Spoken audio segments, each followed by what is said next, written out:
रावण ने कहा कि लक्ष्मण, मेरी हार का कारण पूछते हो, ये मत सोचना कि राम बहुत बड़े योद्धा हैं, जाकर के राम से कहना रावण हार कर भी जीता है और तुम जीत कर भी हारे हो। लंकेश, अभी भी अहम की भाषा नहीं जा रही है। नहीं लक्ष्मण, मैंने अपने जीते जी राम को लंका में प्रवेश नहीं करने दिया। तो जाओ राम से कहना मैं तुम्हारे जीते जी तुम्हारे बैकुंठ में जा रहा हूं और आप मुझे नहीं रोक पाएंगे। और जहां तक तुमने पूछा है कि मेरी पराजय का कारण क्या है, मेरी पराजय का कोई कारण नहीं। मुझ में शक्ति नहीं थी इसलिए मैं नहीं हारा हूं, या राम बहुत शक्तिशाली हैं इसलिए राम नहीं जीते हैं। बस एक ही गलती मुझसे हो गई। बोले क्या? बोले राम अपने दम पे नहीं जीते और मैं अपने दम पे नहीं हारा हूं। तो हुआ क्या है? बोले हुआ ये है कि मेरी पराजय का कारण तुम हो लक्ष्मण। मैं? हां। और राम की जीत का कारण तुम हो। राम के पास लक्ष्मण जैसा भाई था और मेरे पास विभीषण जैसा भाई था। मेरी हार का कारण मेरा भाई है और राम की जीत का कारण उनका भाई है। ये दो भाइयों की लड़ाई थी। मेरे पास यदि तुम्हारे जैसा भाई होता तो आज ये रावण परास्त नहीं होता, और राम के पास यदि विभीषण जैसा भाई होता तो राम के भाग्य में कभी जीत नहीं। भाई के कारण मैं हारा हूं, ध्यान रखना। मैं अपने कारण नहीं हारा हूं। एक भाई ने मुझे हराया है और एक भाई ने राम को जिताया है। लक्ष्मण ने कहा कि रावण, विभीषण ने तो धर्म का साथ दिया है, विभीषण ने तो अन्याय को छोड़ा है, उन्होंने भाई को नहीं छोड़ा है। बता, मालूम है रावण ने इतनी बढ़िया बात बोली कि मैं जानता हूं कि विभीषण धर्मात्मा है, मैं जानता हूं कि विभीषण ने सत्य का साथ दिया है, मेरा साथ छोड़ा है। लेकिन मैं ये भी जानता हूं लक्ष्मण, विभीषण कितना भी राम के साथ खड़ा हो जाए, कितने भी सत्य के मार्ग पे लग जाए, लेकिन एक बात याद रखना, धर्म और प्रेम होना अलग बात है और भ्रात द्रोह होना अलग बात हुआ करती है। और जब भी कलयुग में दुनिया याद करेगी तो विभीषण को धर्मात्मा नहीं, घर का भेदी लंका ढाए कह करके याद करेगी। विभीषण कुल कलंक के नाम से जाना जाएगा, कुल विभीषण भ्रात द्रोही के नाम से जाना जाएगा। और एक बात याद रखना, कितना भी विभीषण धर्मात्मा हो जाए, कलयुग में कितने भी पाप बढ़ जाएं, हर व्यक्ति, कोई भी माता पिता अपने बच्चे का नाम विभीषण रखने को तैयार नहीं होगा। विभीषण नाम गाली बन जाएगा। विभीषण एक कुल कलंक है। ध्यान रखना, जब भी कुल कलंकियों की बात आती है तो सबसे पहले विभीषण का नाम याद किया जाता है। ध्यान रखना, एक भाई जब दूसरे भाई से नफरत करता है तो ये नहीं कहता कि तू भरत है, तू लक्ष्मण है, वो कहता है अरे कुलद्रोही, तू तो विभीषण की तरह मेरे घर में कितना भी धर्म कर लो, कितना भी पूजा पाठ कर लो, भाई की भाई से दुश्मनी होगी, वो धर्मात्मा का दर्जा कभी प्राप्त नहीं। एक बात बताऊं मैं आपको, कभी भी अपनी जिंदगी में सबको नाराज करना, देवियों सबसे झगड़ा करवा देना, भाई से मत करवाना। ध्यान रखना, भाई भुजा है, ताकत है, शक्ति है, खून है। मालूम है ना तुम्हें, भाई को भाई से नाराज मत करना। रावण ने विभीषण को नाराज किया, रिजल्ट क्या आया?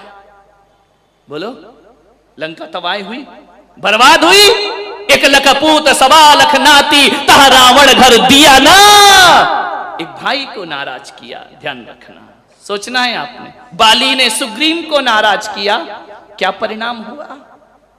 मार दिया गया बेमौत छल से। ध्यान रखिए मान्यवर, कमठ और पारसनाथ भी कभी भाई भाई थे।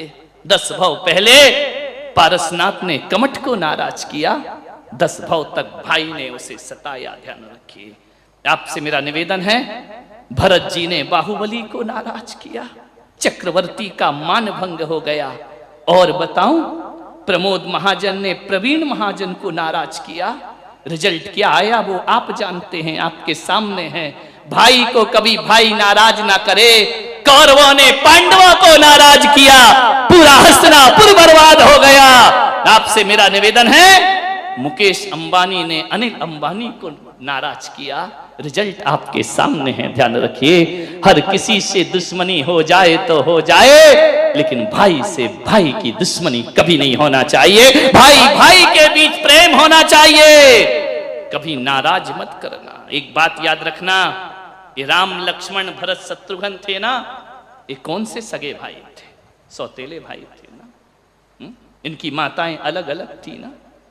विचार करिए आप, कृष्ण और बलराम इस सगे भाई नहीं थे, इस सौतेले भाई थे। पांचों पांडव सगे भाई नहीं थे, सौतेले भाई थे। दो भाई अलग थे, तीन भाई अलग मां से पैदा हुए थे। इन सौतेलों ने वो दुनिया में अपनी इज्जत कमाई है कि भाई भाई का नाम लो तो सगे भाइयों का नाम नहीं आता। सौतेले भाइयों को लोग आदर्श मान करके जिया करते हैं। सौतेले भाइयों का सम्मान इतना महान है, इस सौतेले भाइयों ने सगे भाई से भी बड़े आदर्श। फिर तो तुम्हारे घर में सगे भाई हैं मेरे भाई। मान्यवर ध्यान रखना। मालूम है एक कहानी मुझे याद आ रही है, घटना। राम को वनवास हुआ, कब हुआ? राम को वनवास कब हुआ? शादी के पहले या शादी के बाद? सब लफड़े ही तभी से शुरू होता है, क्या करें हम, ध्यान रखें। राम को वनवास शादी के बाद, भरत बाहुबली में लड़ाई शादी के बाद। ध्यान रखिए, कोई नहीं है शादी के पहले जो झगड़े हों। कब लड़े हैं सब? तुम्हारे घर में बंटवारा कब होता है? बोलो। वो आ जाती है ना एक लड़की। लड़की किसे कहते हैं? जो लड़ाई की लड़की, नाम बहुत अच्छा है। जो साथ रहते हैं लड़ लड़के, वो लड़के। समझ में? भाई लड़ते लड़ते हैं फिर भी वो लड़के। और जो लड़ाई की, सॉरी तुम्हारे बारे में नहीं बोल रहा, पूना वालों की बात कर रहा हूं। तुम्हारी तो अगले चौमासे में आना, ध्यान रखिए। विचार करिए, रामायण जितने भी युद्ध हुए हैं महिलाओं से हुए।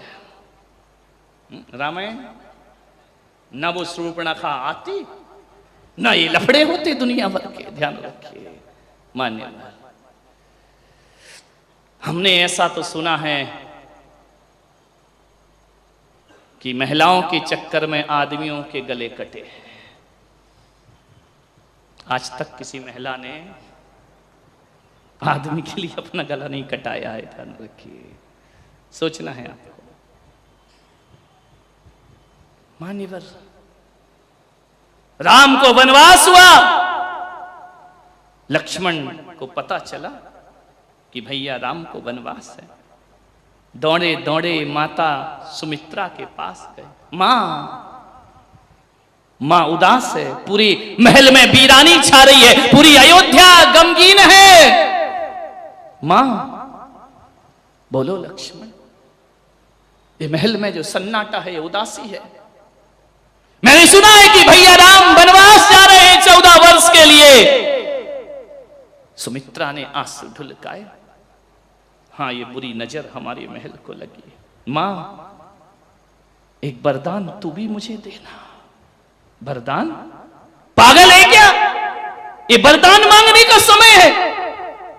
तेरे भैया राम वनवास जा रहे हैं, तू वरदान मांग रहा है। मां, मुझे वरदान चाहिए, अभी चाहिए, इसी वक्त चाहिए। मत मांग बेटा वरदान। ये वरदानों का दुष्परिणाम अयोध्या भुगत रही है। आपसे निवेदन करता हूं, किसी को कुछ देने का मन हो तो तुरंत दे देना, उधार वाला लफड़ा मत रखना। दशरथ तुरंत दे देते तो ये दशा नहीं होती। उन्होंने कहा तेरे वरदान उधार है, उधार वाला तो मरेगा ही मरेगा।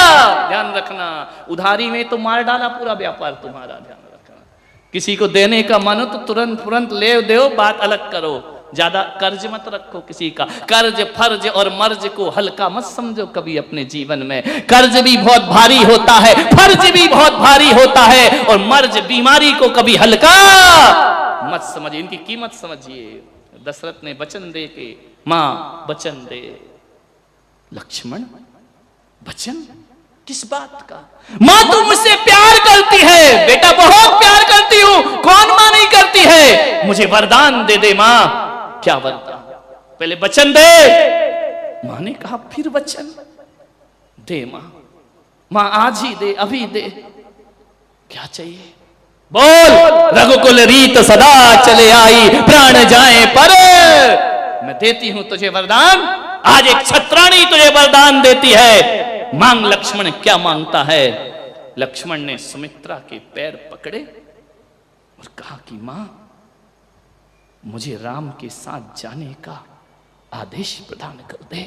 मैं 14 वर्ष अपने भैया के साथ बिताऊंगा। मैं इन महलों में नहीं रह सकता हूं। मैं भैया के बिना जीवित नहीं रह सकता हूं। मैं भाई के साथ 14 वर्ष के लिए वनवास जाऊंगा। मुझे दे दे वचन, मुझे आशीर्वाद प्रदान कर। सुमित्रा ने देखा कि मेरी कोख से जन्मा बच्चा ये कह रहा है कि भैया राम के साथ 14 वर्ष को वनवास जाऊंगा। और मां होती तो क्या करती? मालूम है तुम्हें? देवरानी का बच्चा पिटता है ना तो जिठानी दरवाजे बंद कर लेती है। क्या जरूरत है तुम्हें जाने की? जाता है पति तो कहती तुम घर में बैठो, तुम्हें क्या मतलब है जाने से? एक बात बता दो देवियों, देवरानी के बच्चे को बचाने को तुम्हारा पति जाए तो तुम रोकती हो। पीहर में तुम्हारा भाई पिट रहा हो ना तो पति कितना भी रोके तुम बैठ करके पीहर जाने को तैयार हो जाया करती हो। कितना भेद है। सुमित्रा ने देखा कि ये वनवास की आज्ञा मांग रहा है। सुमित्रा ने उठाया लक्ष्मण को, आलिंगनबद्ध किया अपनी बाहुओं में, अजान बाहुओं में भर लिया। मेरे लक्ष्मण, मेरे पुत्र, तू मुझसे क्या वरदान मांग रहा है? मां 14 वर्ष में भैया के साथ वन में रहूंगा, मुझे वनवास दे दे। पिता से मांग, पिता नहीं देंगे, ये तो तेरा हक है मां, तू मुझे वनवास दे दे। कहते हैं सुमित्रा ने गले से लगाया, छाती से लगाया, लक्ष्मण के सिर पर हाथ रखा कि मेरे बेटे आज तूने मेरे दूध की लाज रख ली है। आज तूने एक मां की भावनाओं की कद्र, आज तूने मुझे कहां बिठा दिया? मैं कहां थी और तूने मुझे जगत के लिए आदर्श बना करके रख दिया। जा मेरे बेटे, जंगल में जा, राम के साथ उनकी परछाई बन करके रहना। और एक बात याद रखना मेरे बच्चे, राम जब वृक्ष के नीचे शयन करें, इतने पैर दबाना कि जब तक उनको नींद ना आए तो निद्रा नहीं लेना, निद्रा का त्याग कर देना। जा और भाभी में तू माता सुमित्रा के दर्शन करना। धन्य होती हैं वो नारियां जो अपने बच्चों को इस तरह का ज्ञान प्रदान किया करती हैं। ध्यान रखिए, परिवार को जोड़ने के सूत्र दिया करती हैं। धन्य होती हैं वो देवियां, धन्य होती हैं वो देवी। उन्हें कहा जाता है गृह लक्ष्मी, उन्हें कहा जाता है उस घर की शोभा जो घरों को जोड़ने